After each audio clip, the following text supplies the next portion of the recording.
Hari ini kami dari kelompok 4 akan mempresentasikan mengenai pengauditan internal.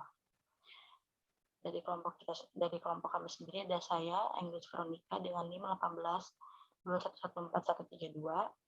Kemudian ada Lucia Rosalita Etaba dengan NIM 19 2114096. Nanik Dini Anggraini dengan NIM 19 2114104.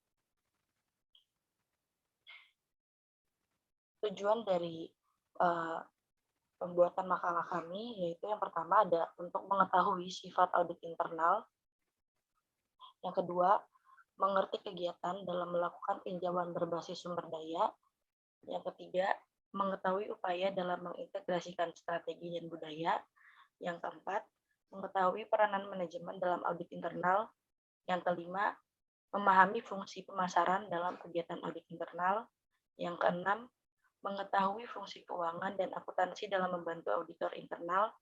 Yang ketujuh, memahami peranan analisis titik impas. Yang kedelapan, mengetahui peranan bagian produksi dan operasi.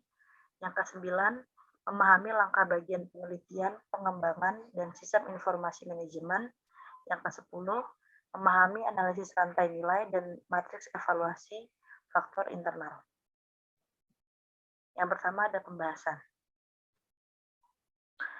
Sifat audit internal. Semua organisasi kekuatan dan kelemahan di area-area fungsional bisnis, tidak ada perusahaan yang memiliki kekuatan atau kelemahan di semua area. Contohnya seperti Mytech, dikenal untuk rancangan produk atau produksi yang luar biasa, sementara Procter & Gamble dikenal untuk pemasaran yang sangat baik. Kekuatan dan kelemahan internal bersama dengan kesempatan dan ancaman eksternal, serta pernyataan visi dan misi yang jelas memberikan dasar untuk membangun tujuan dan memanfaat dan strategi. Tujuan dan strategi dibangun dengan keinginan memanfaatkan kekuatan internal dan mengatasi kelemahan. Bagian audit internal dari intern dalam proses manajemen strategi. Itu yang pertama, kekuatan internal kunci. Kekuatan perusahaan, yaitu kekuatan perusahaan yang tidak dapat ditiru dengan mudah, disebut kompetensi yang akan membentuk keunggulan bersaing yang dibentuk dari strategi pengembangan kelemahan perusahaan menjadi kekuatan. Untuk jenis yang beragam, seperti rumah sakit, universitas, dan badan pemerintahan, bagian fungsi bisnis tentu saja juga berbeda. Di rumah sakit misalnya, fungsi bisnis yaitu mencakup radiologi, hematologi, perawatan, pemeliharaan, asisten dokter, dan piutang. Fungsi-fungsi universitas mungkin mencakup program atlet, tes penempatan, pelayanan asrama, pengumpulan dana, penelitian akademis, konseling, dan beragam intramural. Di organisasi yang benar, setiap divisi memiliki beberapa kelemahan dan kekuatan tertentu. Kekuatan perusahaan yang tidak dapat dengan mudah disesuaikan atau ditiru dengan pesaing disebut dengan kompetisi atau distinctive competencies. Membangun keunggulan bersaing melibatkan pengambilan keuntungan atas kompetisi khusus. Strategi-strategi dirancang sebagai bagian untuk mengembangkan kelemahan perusahaan, menjadikan sebagai kekuatan, dan bahkan mungkin kompetisi khusus. Yang kedua, proses dalam melakukan audit internal. Proses dalam melakukan audit internal atau internal audit sama dengan proses melakukan audit eksternal. Perwakilan manajer dan karyawan dari seluruh perusahaan perlu akibat dalam menentukan kekuatan dan kelemahan perusahaan. Audit internal mensyaratkan pengumpulan dan asimilasi informasi mengenai produksi dan operasi, R&D, dan sistem informasi manajemen perusahaan. Dibandingkan dengan audit eksternal, proses melakukan audit internal memberikan lebih banyak kesempatan kepada partisipasi agar memahami bagaimana pekerjaan, departemen, dan divisi yang mereka jalankan atau mereka kerjakan.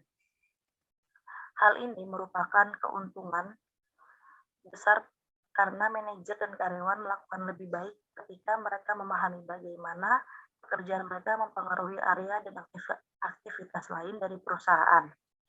Nah, contohnya ketika manajer dan pemasaran produksi mendiskusikan bersama isu terkait kekuatan dan kelemahan internal. Mereka akan mendapatkan aspirasi yang baik akan isu ini, baik pun untuk permasalahannya atau kepentingannya dan kebutuhan dari semua area-area fungsional. Yang selanjutnya kita akan membahas tinjauan berbasis sumber daya. Pendekatan tinjauan berbasis sumber daya atau Research Based View RBV menyatakan bahwa beberapa sumber daya internal lebih penting bagi perusahaan dibandingkan faktor-faktor eksternal dalam mencapai dan melanjutkan keunggulan bersaing. Berbeda dengan teori industrial organization yang disajikan dalam bab sebelumnya, yaitu pendukung dari tinjauan RBV yang menyatakan bahwa kinerja organisasional akan sangat ditentukan oleh sumber daya internal yang didapat.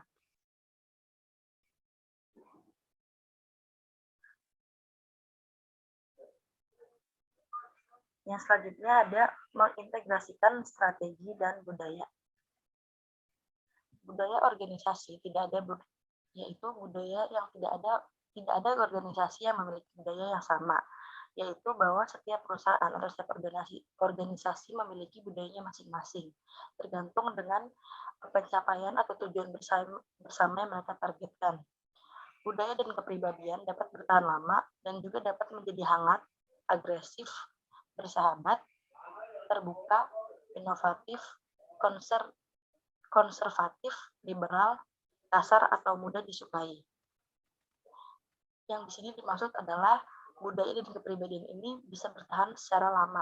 Contohnya misalkan kita masuk ke dalam sebuah organisasi atau kita masuk dalam sebuah perkumpulan, di mana ada budaya-budaya tertentu yang menjadi melekat di dalam organisasi tersebut. Maka dari itu, di mana setiap tahun akan ada pergantian. Nah, di situ makanya dikatakan budaya dan kepribadian di organisasi tersebut akan tetap bertahan lama.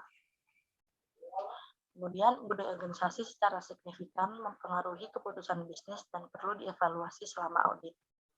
Nah, budaya organisasi yang biasanya dilakukan oleh perusahaan dan bawahannya dan manajemen bawahannya dan pengurus-pengurus lainnya itu bisa berubah tergantung dengan orang-orang yang ada, orang-orang yang menjabat, terus habis itu orang-orang yang bekerja dan segala macam, itu bisa mempengaruhi keputusan bisnis. Misalkan pada periode ini ada manajernya si A, ada beberapa budaya-budaya yang mereka terapkan. Misalkan untuk manajer si A membudayakan bahwa kalau misalkan telat itu dikasih batas hanya 10 menit. Terus saat pergantian periode, manajer yang menjadi manajer baru mengganti peraturan yang menjadi batas keterlambatan adalah 15 menit. Nah, di mana budaya-budaya ini yang ditimbulkan oleh organisasi tersebut itu menjadi suatu keputusan bisnis yang harus dievaluasi. Jadi dievaluasi apakah budaya yang mereka sudah lakukan ini apakah baik atau tidak, apakah memberi dampak yang buruk atau dampak yang baik terhadap kinerja perusahaan tersebut. Yang selanjutnya ada manajemen strategi. Proses manajemen strategi juga termasuk bagian besar dalam budaya organisasi. Namun, budaya juga dapat menghambat manajemen strategi dalam dua hal. Pentingnya perubahan kondisi eksternal dan suatu budaya efektif di masa lalu, melakukannya kembali di masa yang akan datang. Jadi, manajemen strategi itu biasanya kan sudah dibentuk di awal untuk kita mencapai tujuan bersama. Cuman seiringnya waktu, manajemen strategi ini justru bisa membentuk budaya dari perusahaan atau organisasi tersebut, yang dimana mungkin budaya-budaya yang diterapkan itu bisa menjadi budaya yang baik atau budaya yang tidak baik. Nah, kalau misalkan memang budaya yang dilakukan itu menjadi perubahan yang baik, maka harus dilakukan lagi untuk di masa mendatang. Tetapi misalkan memang manajemen strategi yang dilakukan sebelumnya tidak baik, maka tidak dievaluasi, kemudian dievaluasi dan tidak dilanjutkan untuk periode berikutnya. Yang selanjutnya ada manajemen. Fungsi manajemen atau functions of management terdiri atas 5 aktivitas dasar, yaitu yang pertama ada perencanaan. Perencanaan adalah suatu hal yang pasti tentang masa depan, adalah beberapa organisasi berubah. Perencanaan atau planning adalah jembatan penting yang menghubungkan masa kini dan masa akan datang, yang meningkatkan kemungkinan mendapatkan hasil yang diharapkan, hasil yang sesuai dengan harapan. Perencanaan adalah proses di mana meningkatkan masa salah satu menentukan apakah akan mencoba sebuah tugas, mencari yang paling efektif dalam mendapatkan tujuan yang diharapkan, dan bersiap untuk menghadapi kesulitan yang tidak diharapkan dengan sumber daya yang mencukupi. Perencanaan adalah proses awal yang dilakukan individu atau bisnis agar dapat mengubah mimpi kosong menjadi pencapaian. Perencanaan memungkinkan seseorang untuk menghindari jebakan pekerjaan yang terlalu keras, namun hanya meraih sedikit pencapaian. Yang kedua adalah fungsi pengorganisasian.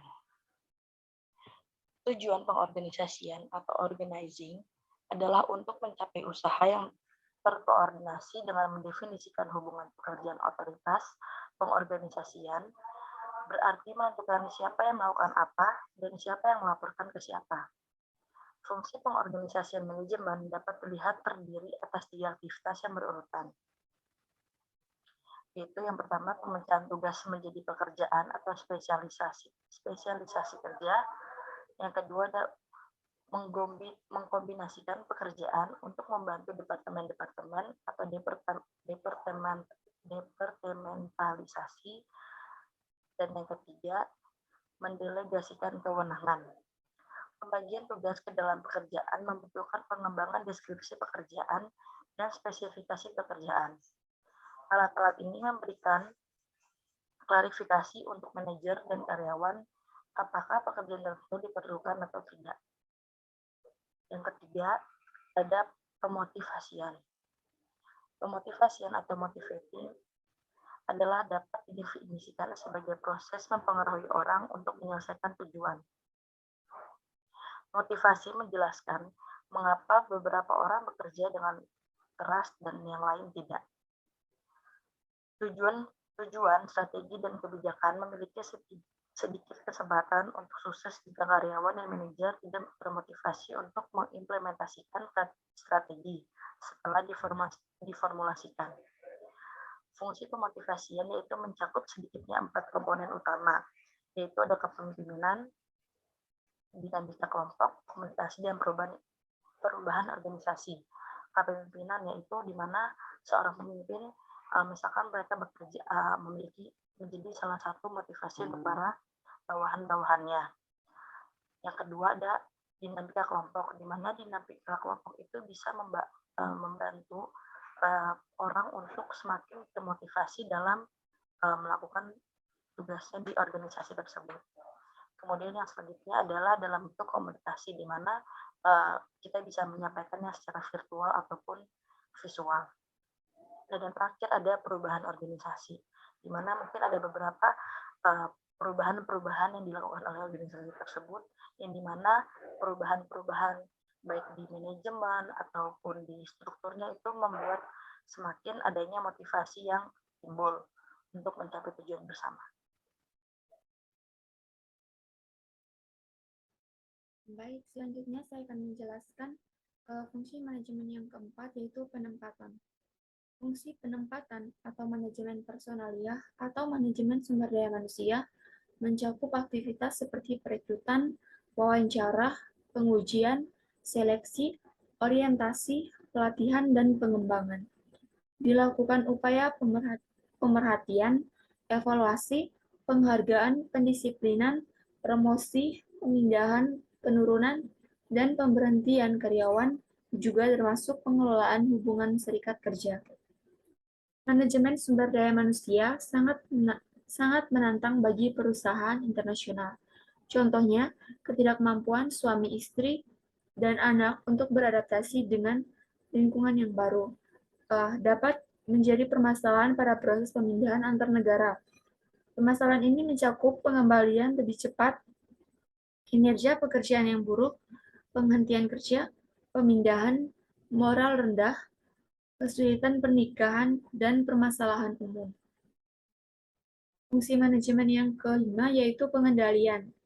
Fungsi pengendalian manajemen berupa aktivitas yang diambil untuk memastikan bahwa operasi aktual sama dengan operasi yang direncanakan. Semua manajer memiliki tanggung jawab pengendalian, seperti untuk evaluasi kinerja dan mengambil tindakan untuk meminimalisasi ketidakefisienan. Hal ini penting dalam evaluasi strategi dan audit internal. Pengendalian meliputi 4 tahap dasar, yaitu yang pertama, menetapkan standar kerja, yang kedua, mengukur kinerja individu dan organisasi, dan yang ketiga, membandingkan kinerja aktual dan standar kinerja yang direncanakan, dan yang terakhir, mengambil tindakan perbaikan. Berikutnya ada pemasaran. Pemasaran dapat dideskripsikan dengan mendefinisikan, mengantisipasi, dan membuat serta memenuhi kebutuhan pelanggan untuk produk dan jasa. Terdapat 7 fungsi pemasaran. Yang pertama, analisis pelanggan. Analisis pelanggan atau customer analysis, pengujian dan pengevaluasian keinginan, hasrat, dan kebutuhan pelanggan, melibatkan pengadministrasian survei pelanggan, menganalisis informasi konsumen, mengevaluasi strategi posisi pasar, mengembangkan profit pelanggan, dan menentukan strategi segmentasi pasar yang optimal. Yang kedua, penjualan produk dan jasa. Implementasi strategi yang sukses secara umum bergantung pada kemampuan organisasi untuk menjual beberapa produk atau jasa. Dan yang ketiga, perencanaan produk dan jasa. Perencanaan produk dan jasa mencakup aktivitas-aktivitas seperti uji pemasaran, pemosisian produk dan merek, jaminan yang jelas, pengemasan, penentuan opsi fitur gaya, dan kualitas produk, menghapus produk lama, serta memberikan pelayanan pelanggan. Yang keempat, penempatan harga. 5 pemangku kepentingan utama mempengaruhi keputusan penetapan harga. Yang pertama, konsumen, yang kedua, pemerintah, yang ketiga, pemasok, yang keempat, distributor, dan yang kelima, pesaing. Yang kelima, ada pendistribusian. Distribusi meliputi pergudangan, seluruh distribusi, cakupan distribusi, lokasi tempat retail, teori penjualan, level dan lokasi persediaan, transportasi pengangkutan, penjualan grosir, dan retail. Yang keenam, riset pemasaran. Riset pemasaran adalah pengumpulan, pencatatan, dan penganalisisan data sistematis mengenai permasalahan yang terkait dengan permasalahan barang dan jasa. Yang ketujuh, analisis biaya manfaat. Analisis biaya dan manfaat yang melibatkan pengukuran biaya, keuntungan, dan risiko yang terkait dengan keputusan pemasaran. Ada 3 langkah yang disyaratkan untuk melakukan analisis biaya atau manfaat. Yang pertama, menghitung total biaya yang terkait dengan keputusan. Yang kedua, mengestimasi total manfaat dari keputusan. Dan yang ketiga, membandingkan total biaya dengan total keuntungan.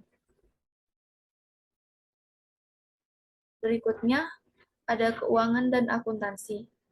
Kondisi keuangan seringkali dipertimbangkan sebagai pengukuran tunggal terbaik dari posisi bersaing perusahaan dan daya tarik keseluruhan kepada investor. Likuiditas, leverage, model kerja, profitabilitas, penggunaan aset, aliran kas, dan ekuitas dapat mengeliminasi beberapa strategi alternatif yang layak. Keuangan dan akuntansi dibagi menjadi 2. Yang pertama, fungsi keuangan dan akuntansi. Fungsi penempatan atau manajemen personalia atau manajemen sumber daya manusia mencakup aktivitas seperti perekrutan, wawancara, pengujian, seleksi, orientasi, pelatihan, dan pengembangan. Penghargaan pendisiplinan dilakukan upaya pemerhatian, evaluasi, penghargaan pendisiplinan, promosi, pemindahan, penurunan, dan pemberhentian karyawan, juga termasuk pengelolaan hubungan serikat kerja. Yang kedua, jenis risiko keuangan dasar. Risiko keuangan dasar yang dihitung dari laporan laba rugi yang dapat digunakan untuk mengidentifikasi dan mengevaluasi kekuatan dan kelemahan. Teknik yang bermanfaat menggabungkan dimensi waktu dan rata-rata industri.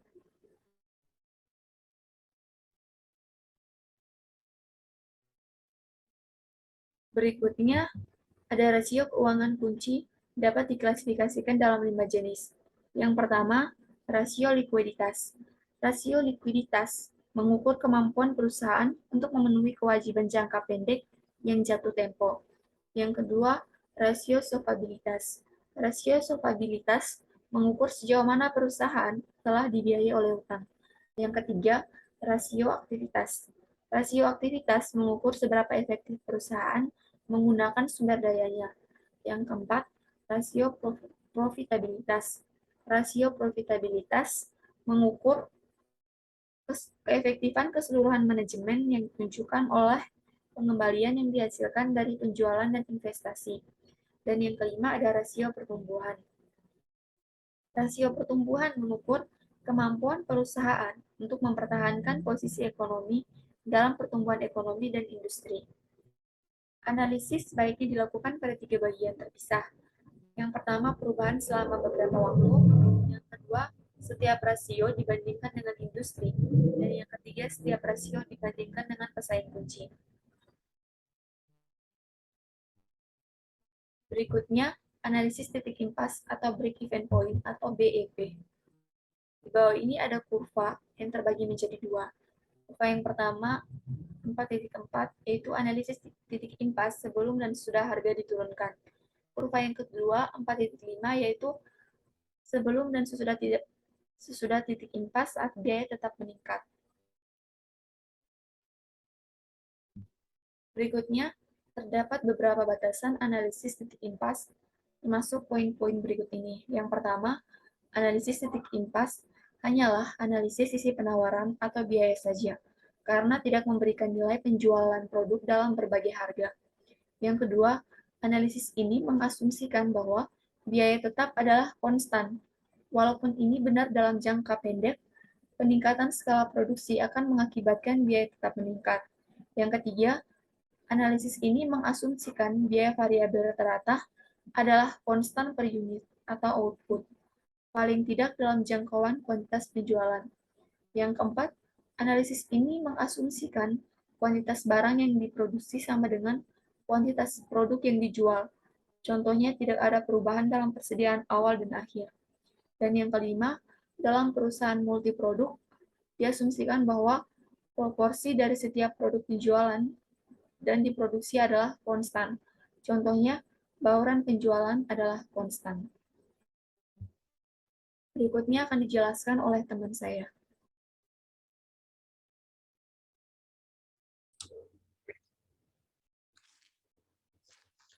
Baik, selanjutnya saya Nani Denia Anggraini, NIM 1921141104 akan melanjutkan presentasi mengenai produksi dan operasi. Fungsi produksi atau operasi, production operation function dari bisnis terdiri atas semua aktivitas yang mengubah input menjadi barang dan jasa. Manajemen produksi dan operasi terkait dengan input, perubahan dan keluaran yang bervariasi antar industri dan pasar. Operasi manufaktur mengubah input seperti bahan baku, tenaga kerja, modal, mesin, dan fasilitas menjadi barang dan jasa.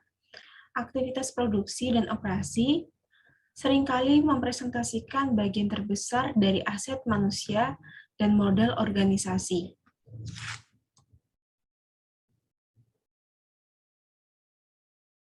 Sejauh mana output suatu manufaktur mencapai output potensialnya disebut dengan pemanfaatan kapasitas.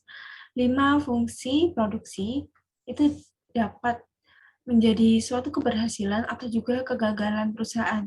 Lalu fungsi pokok produksi atau operasi merupakan suatu aktivitas yang mengubah input menjadi barang dan jasa. Di sebagian besar industri, biaya terbesar dari memproduksi produk atau jasa terjadi di operasi, sehingga produksi dan operasi dapat memiliki nilai besar sebagai senjata bersaing dalam keseluruhan strategi perusahaan serta menjadi kekuatan dan kelemahannya. Lalu selanjutnya adalah mengenai penelitian dan pengembangan.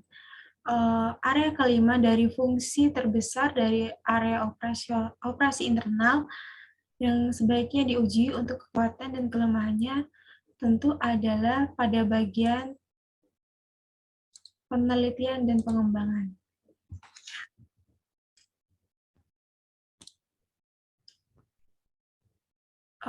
Penelitian dan pengembangan memiliki fungsi yang efektif dalam menyarankan kemitraan strategi dan operasi antara research and development dengan fungsi bisnis utama lainnya.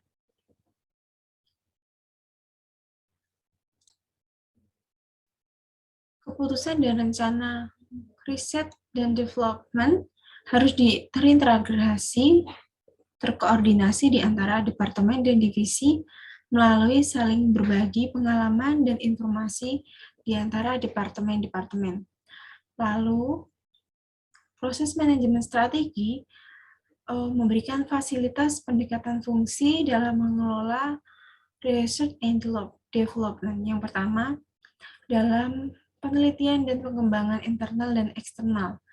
Pendistribusian biaya untuk aktivitas-aktivitas research and development bervariasi tentunya di perusahaan dan juga industri.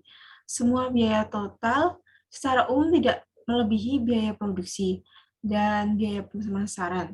Namun di sini ada 4 pendekatan untuk menentukan alokasi anggaran yang secara umum dapat digunakan, yaitu yang pertama, proposal proyek, yaitu membiayai sebanyak mungkin proposal proyek. Lalu yang kedua, menggunakan metode presentase penjualan. Lalu menggunakan jumlah yang sama dihabiskan persaing untuk kegiatan research and development. Lalu memutuskan beberapa proyek baru yang diharapkan akan berhasil dan dibutuhkan, serta menghitung ke belakang perkiraan investasi yang diperlukan. Lalu selanjutnya, penelitian dan pengembangan pada bagian audit dan pengembangan. Dibutuhkan beberapa pertanyaan yang nantinya dapat menjadi pendukung dalam melakukan audit research and development. Yang pertama, apakah perusahaan memiliki fasilitas research and development? Apakah fasilitas itu memadai?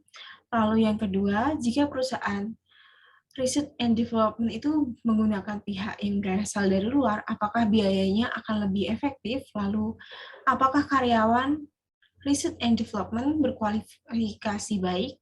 Lalu, apakah sumber daya dari research and development ini dialokasikan secara efektif pada tiap fungsi-fungsi di perusahaan?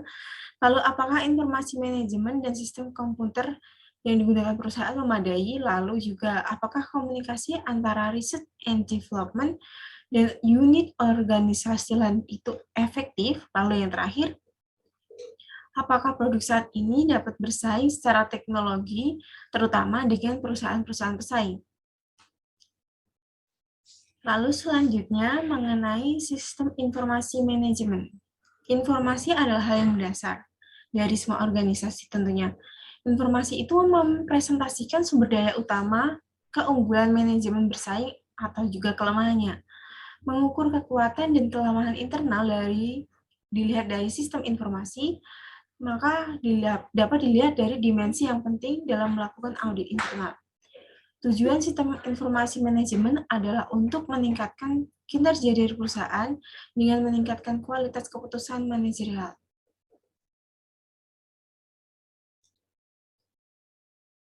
Sistem informasi yang efektif kemudian akan mengumpulkan, memberi kode, menyimpan, mengintensifkan, dan menyajikan informasi sehingga nanti akan menjawab pertanyaan operasi dan strategik yang penting.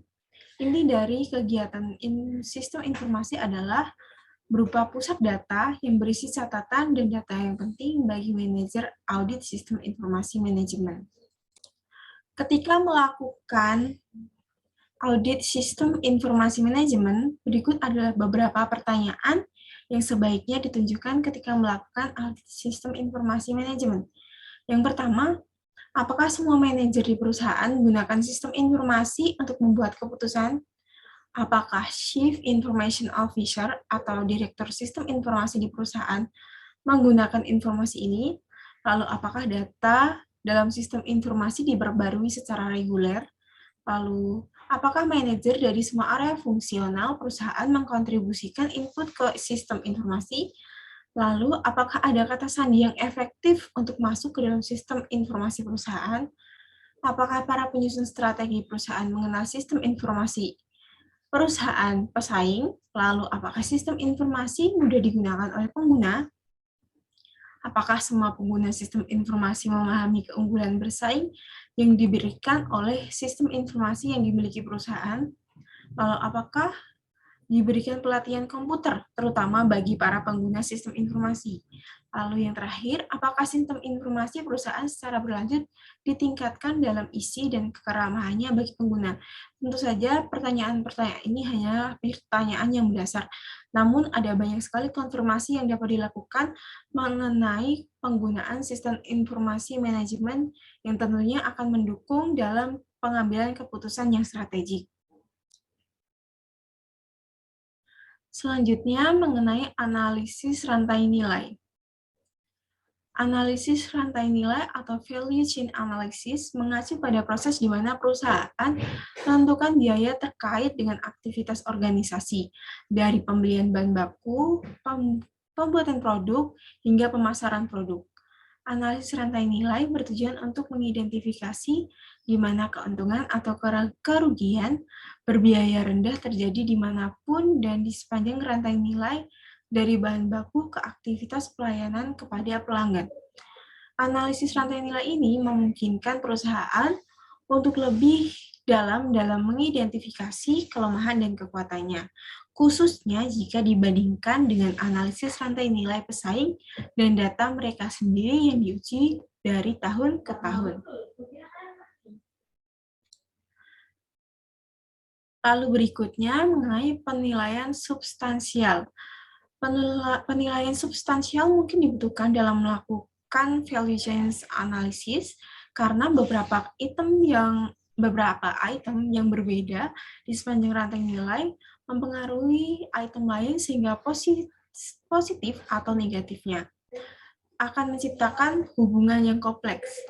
Ketika pesaing utama atau pemain baru di pasar menawarkan barang atau jasa baru dengan harga yang lebih rendah, hal ini mungkin karena perusahaan memiliki biaya rantai nilai yang lebih rendah, atau mungkin juga pesaing berusaha mendapatkan penjualan atau pangsa pasar. Oleh karena itu, value chain analysis penting bagi perusahaan dalam memonitor apakah harga dan biayanya bersaing. Lebih baik lagi jika perusahaan menggunakan value chain analysis untuk memperoleh dan melanggengkan keunggulan bersaingnya yang menjadi efektif dan lebih efisien di sepanjang berbagai bagian dari rencana nilai ini. Lalu, bagaimana dengan tolak ukurnya? Tolak ukur atau benchmarking adalah alat analisis yang digunakan untuk menentukan apakah value chain analysis perusahaan lebih kompetitif jika dibandingkan dengan pesaing. Dan ini dilakukan untuk memenangkan pasar. Secara komprehensif, tolak ukur baru-baru ini diselenggarakan oleh Global Benchmark New York, jaringan pusat tolak ukur yang mempresentasikan 22 negara, lebih dari 450 organisasi dari 40 negara yang merespon. Bagian tersulit dari benchmarking adalah memperoleh akses ke value chains analisis perusahaan lain dengan biaya terkait sumber-sumber umum informasi benchmarking-nya.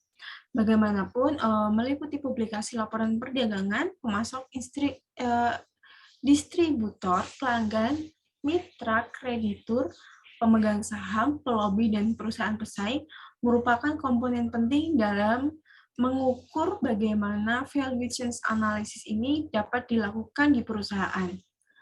Lalu berikutnya mengenai matriks evaluasi faktor internal. Perangkat formulasi strategi ini meringkas serta mengevaluasi kekuatan dan juga kelemahan stigma dalam fungsi-fungsi perusahaan. Hal tersebut dapat memberikan dasar untuk mengidentifikasi dan mengevaluasi hubungan di antara fungsi-fungsi tersebut. Penilaian yang intuitif dibutuhkan dalam mengembangkan matriks internal factor evaluation, sehingga penggunaan pendekatan ilmiah sebaiknya tidak diinterpretasikan bahwa teknik ini adalah teknik yang serba bisa. Matrix internal factor evaluation dikembangkan dalam 5 langkah, yaitu sebagai berikut. Yang pertama, membuat daftar faktor-faktor kunci internal seperti yang diidentifikasikan dalam proses audit internal. Lalu, tentukan bobot yang berkisar dari 0,0 atau tidak penting hingga 1,0. Semuanya penting untuk setiap faktor. Lalu selanjutnya, berikan peringkat 1 hingga 4 pada tiap faktor untuk mengidentifikasikan apakah faktor itu mempresentasikan kelemahan utama, yaitu berada di peringkat 1, sementara kelemahan terkecil, yang lebih kecil maksudnya, ada pada peringkat 2, lalu lebih kecil lagi, berada di peringkat 3, atau kekuatan utama berada di peringkat 4. Kenaikan bobot pada tiap faktor dengan peringkatannya untuk menentukan skor tertimbang untuk tiap variabel yang diambil dari faktor. Lalu yang terakhir, jumlahkan skor tertimbang untuk setiap variabel untuk menentukan total skor tertimbang organisasi.